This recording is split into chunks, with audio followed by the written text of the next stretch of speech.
Vinci, le MC rappeur de Hocus Pocus. Donc Hocus Pocus, un groupe qui existe depuis 13 ans maintenant. On est originaire de Nantes. On a fait plusieurs albums, dont 2 albums sortis nationales, donc 73 touches, et plus récemment Place 54 qui vient de sortir. Donc voilà, la particularité c'est qu'on joue avec des musiciens sur scène, donc on est 6, et voilà. Votre groupe il s'est formé comment ? Au début, c'était juste des potes de lycée, de collège, voire d'enfance. La première personne avec qui j'ai travaillé, c'est Cambia, donc le rappeur qui rappait avec moi. Ensuite, il y a Grim qui est venu nous rejoindre en 98. On a fait un premier album. Et c'est après 2000-2001 qu'on a créé le petit label On and On Records, notre label indépendant. Et là, du coup, il y a des icos qui sont venus rejoindre le collectif et on a commencé à faire beaucoup de concerts avec les musiciens sur scène. Et c'est ce qui nous a fait un petit peu connaître et sortir du lot, entre guillemets. Et là, aujourd'hui, vous êtes chez Motown ? Voilà, Motown France, mais on est toujours en prod chez nous. C'est-à-dire qu'on produit nos disques nous-mêmes sur le label On and On Records.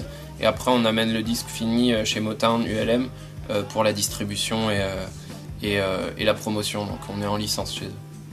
Ok. Toi, ta particularité, c'est que tu fais aussi des sons. Voilà, ouais. T'as commencé à en faire à quel âge ? J'ai commencé en même temps que le rap, c'est-à-dire que moi je faisais de la batterie à la base, je bidouillais un peu les ordinateurs et tout, et quand j'ai découvert des groupes de l'Ouest comme Soul Shock, Le Bastion, Camnews et tout ça, ça nous a envie de rentrer un peu plus dans le délire hip-hop, quoi. Et du coup j'ai commencé à faire des sons, j'ai acheté mon premier sampler S2000, ça c'est en 97. Et voilà, après j'ai pas lâché les machines et puis j'ai commencé à mélanger avec des instruments de plus en plus et voilà. Donc ça fait plus de 10 piges que je touche aux machines, quoi.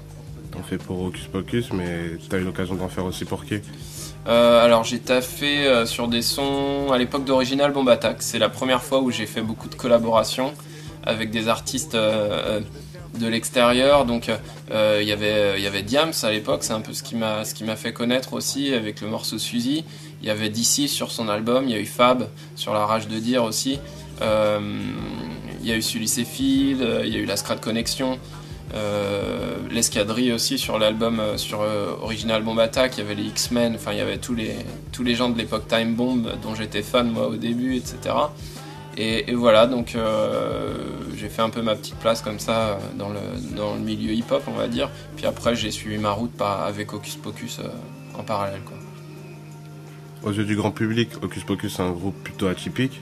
Mm-hmm. Parce que votre spécificité c'est que c'est un rap, mais votre public en fait c'est pas forcément le public rap de Skyrock. Mm-hmm. Donc qu'as-tu à dire là-dessus ?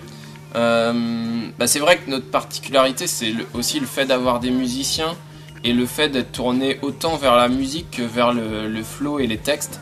C'est-à-dire que c'est du rap 50-50, quoi. C'est sur scène, les musiciens sont aussi importants que moi au micro. C'est pas juste la lumière sur le MC et on oublie la musique qu'il y a derrière. C'est vraiment un dialogue entre la musique et le rappeur. Et c'est ça la particularité de HP, c'est de vraiment mettre la musicalité en avant. Et même moi dans mon flow, j'essaye d'être très musical, que parfois il y a même quasiment que ça ressemble à du scat, la manière de rapper, que ce soit très proche du jazz en fait, tout ça. Et en tout cas moi c'est ce qui me fait kiffer et c'est ce qu'on essaye de faire ressortir du groupe, quoi. Récemment vous avez été nominé aux Victoires de la musique. Ouais, en fait, on a été nommé dans la catégorie album de musique urbaine de l'année, donc c'est un peu abstrait tout ça, mais on était face à des gens qu'on a vraiment kiffé quand on a commencé, donc Aya, MC Solar, et pour nous, ça a été un honneur de pouvoir être nommé face à des gens comme ça, et en plus, on a pu jouer en live donc sur France 2, Prime Time, donc truc de ouf, trop de gens dans un zénith et tout. Donc pour nous ça a été une super expérience, on a rencontré pas mal de monde, même si on n'a pas eu la victoire, ça a été un gros kiff de pouvoir jouer et de défendre notre musique en live, quoi. Votre dernier album il s'est écoulé à combien d'exemplaires ? Jusqu'ici c'est compliqué, il y a les sorties de stock et les ventes magasins. Je sais pas exactement. Non, ouais, je sais pas, moi je pense qu'on doit être là aujourd'hui, on doit être autour de 50 000 exemplaires réels, ouais. Et le précédent ? Et le précédent, en tout, on a dû en faire 20 000, donc c'est vachement bien parce que là, L'album est sorti en octobre 2007 et il y a encore une longue vie devant nous quoi, sur cet album, il y a encore du temps. Votre prochaine actualité, c'est quoi? L'Olympia, le 13 mai. Beaucoup de concerts en France, partout, des festivals tout l'été.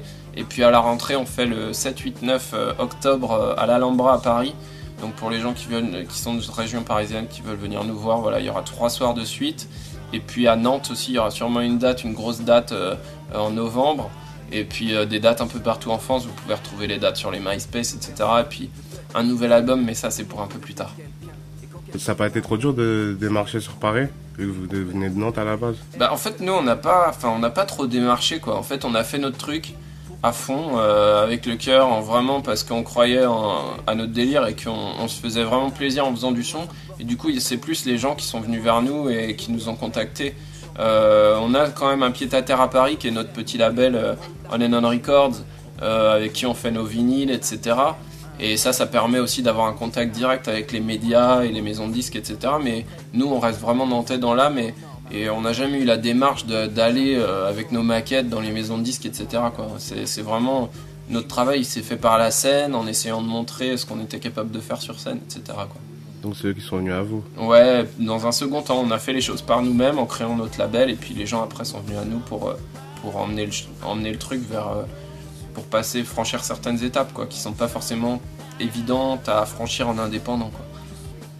Le label Motown il est en train de grandir. Il y a vous, Marc-Antoine, Vita. Qu'est-ce que tu penses du rap aujourd'hui?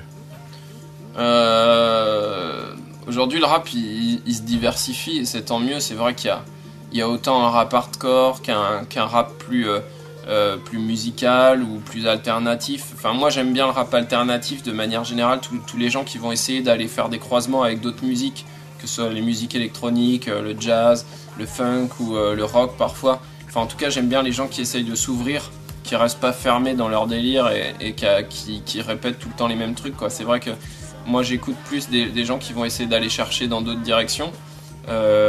Et je trouve ça intéressant parce que la scène elle est en train de s'élargir. Nous pendant la tournée là on a fait plus de 100 dates et on a vu énormément de groupes en province qui déchirent et qui vont arriver d'ici peu je pense. Donc en province et en région parisienne d'ailleurs il y a beaucoup de groupes de talents qui vont émerger et ça fait plaisir de voir que le hip-hop n'est pas mort contrairement à ce qu'on peut souvent entendre. Au contraire quoi, il y a une vraie vie, il y a un vrai truc qui est en train de se passer. I'm mode .fr. I'm mode .fr.